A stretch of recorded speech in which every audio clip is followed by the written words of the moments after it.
Good Doc back again once again. Let's lock in. Damn, it feels like I haven't talked to y'all in a long time, but this is the one, ladies and gentlemen. It's been a minute, but this is the one to bring the Good Doc back to life, man. Shout out to the IPA, International Passport Association, and affiliates. If you guys want to get your merch, all that stuff is linked in the description area below. Knock that out. If you guys want to get any of the Good Doc's good books, that's also in the description area below.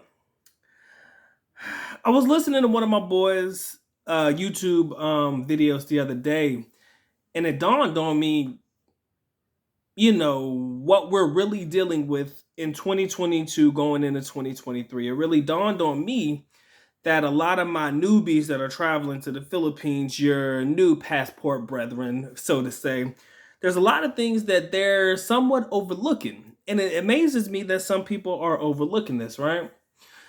When I have conversations with my guys in general, and we're talking about budgeting and managing finances and trying to figure out, what type of budget works better for them, what they have to work with, and how they can, adjust that to their lifestyle accordingly, if they're going to a place overseas like the Philippines and places like that. We often talk about setting the budget for, your food, your transportation, of course, your dwelling where you're choosing to live, and things like that. And then of course, if you want to not necessarily include a young lady in your budget, but if you want to be able to budget in some activity that may include somebody else other than yourself, there's also some money that could be set aside for that as well. But what a lot of guys fail to realize is, or what I've asked a lot of guys, and it seems like they haven't done this yet, is they haven't really priced in the ticket to fly to places like the Philippines into their budget. So I'm thinking you're already thinking ahead of the game. You're already being proactive in what you're going to do when you get there, but you don't even know if you got enough money to even get there in the first place. That's a problem, ladies and gentlemen. That is a problem. Just the other day, I went online. I was like, let's see what ticket prices for the top of June of 2023 to the end of June 30th of 2023. Let's see what these prices are running round trip. Just as a quick mindset, just as something to think about for future reference, right? So the cheapest I saw was $1,300, maybe $1,400. Now, round trip, that doesn't sound too bad. But as you guys know, if you choose to get your ticket closer to the time of travel, you might get lucky if they're trying to fill those seats, and it might be a little bit cheaper, or on the opposite end of the spectrum, that motherfucker could go sky high, right? I saw ticket prices as high as $2,500, $3,000, and we're talking about economy, ladies and gentlemen. We're not talking about sitting in business class or sitting in first class. We're talking about regular economy tickets. So if these are what these prices are running for me, somebody flying from North Carolina to the Philippines, whatever route they choose to put me in, unless you're living in a state like California and other places, or you're in a hub state or a hub city where international hub is what I mean, like Atlanta, I think Dallas is a hub, Detroit is a hub, and some other places, of course, California.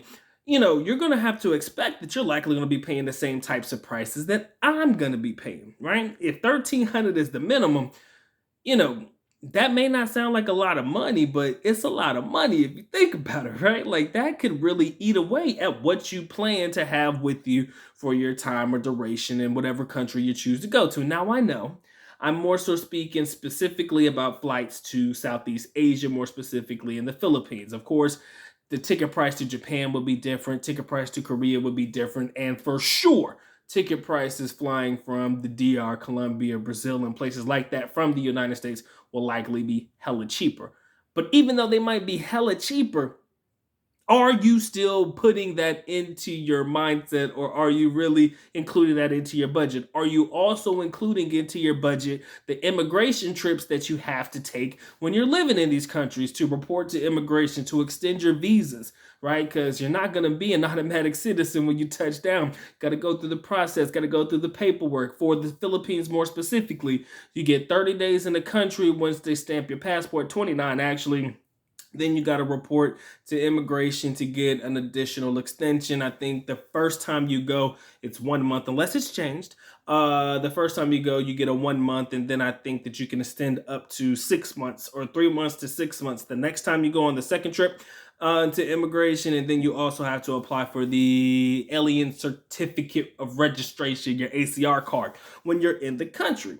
Are you including this in your budget as well? Because everybody likes to talk about the standard shit, but there's always these, what I like to call the asterisk shit, or the shit that you don't include in the budget, or shit that you're not thinking about that could also eat away at your money while you're in these particular countries. I've seen it before. I've seen a lot of guys say, well, damn, bro, I wasn't expecting it to be this much. Now that's my favorite thing to hear from my foreign guys. I was not expecting it to be that much. Welcome to the Philippines, ladies and gentlemen. I mean, it was still somewhat expensive when I was doing it during my time in the country, but I can only imagine after the pandemic, post-pandemic shit, all the inflation rates, all that shit included, I can only imagine how much those prices are going to run you guys now. If it's still the same, thank God for small favors, but sometimes I like to believe that if they can raise the prices, they will on us, right? That's just kind of my mentality. A lot of things ain't meant to stay the same. And the truth be told is you either pay it or you don't pay it and then your ass leave. So you got options, right? Pay to stay or get your ass out and leave, right?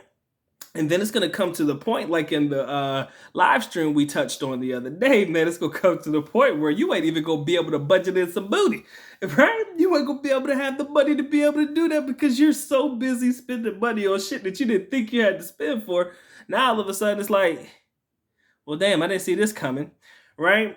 And one thing that a lot of foreigners do like to take into consideration, but they don't, is you hear a lot of guys talking about, man, you can come to a place like the Philippines, man, and a good place to live is $200, $300 a month, man, $400 a month. You can get a great place.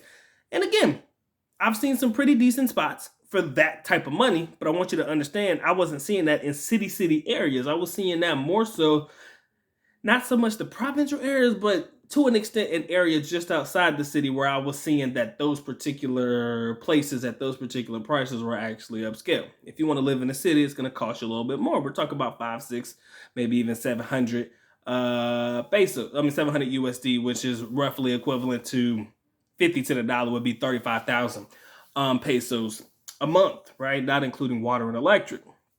So I mean, you can budget in and say, yo, man, I can find a dwelling or a place to stay for X amount of money. But then you go to that place and you realize this shit ain't for me. Now you got to upgrade. That wasn't money that you were expecting to spend in your budget. So I often tell my guys, man, you got to over prepare for this shit. You got to make sure you have more than you need, not just focus on having exactly what you need, right? I don't want you to just have just enough to get by. Right? And I think a lot of foreigners are preparing themselves and budgeting themselves to the point where they're doing just good enough to get by. Just good enough for them to make sure all their bills are paid, dwelling, like I said, electric, water, whatever that comes with it.